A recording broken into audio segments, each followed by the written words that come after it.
Because Nehemiah says he had a mind to work. And I think about that.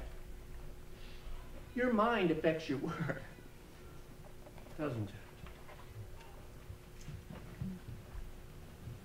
Today, I mean, most people don't like to think about work. They get a little depressed. You know? I got to go to work. Luther said, if the first and great commandment is to love God with all your heart, mind, soul, and strength, then the first and great sin is not to. And if the second great commandment is to love your neighbor as yourself, or as Paul says in Philippians, to consider the needs of others as more important than your own, then the second greatest sin that you commit is not to love others and to consider their needs as more important than your own.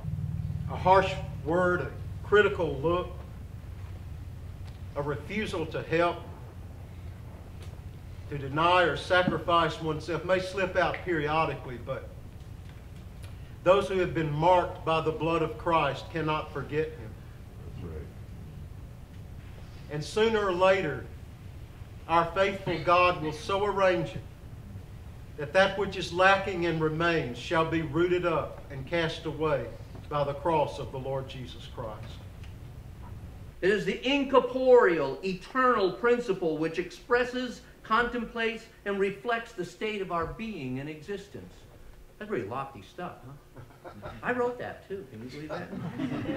The devil will not necessarily make you do drugs, sex, rock and roll, and all that goofy stuff.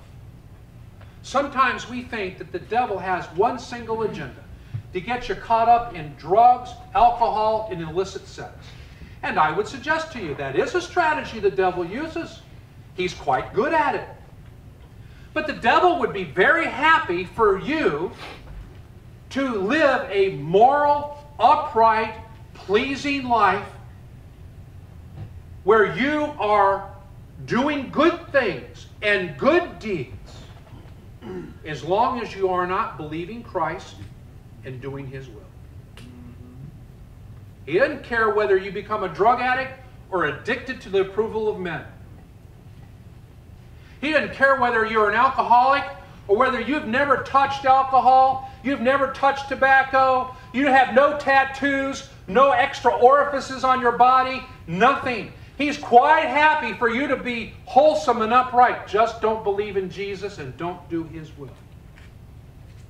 And that person is just as lost.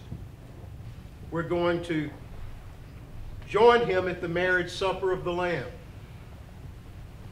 Our hearts are going to want to get up from the table and make sure his cup is filled, that his plate is full, that he's comfortable as our great bridegroom who has loved us unto death. We are the ones who wish to serve him and wish to bring him glory and honor. But at that table, he says, no, keep your seats. And he gets up and he rises as he did in John 13 in that upper room. And he takes a servant's towel and he girds it around himself. And he comes to each of us and waits upon us as a household servant waits upon the honored guest to make sure they're comfortable, their cup is full, and their plate is full.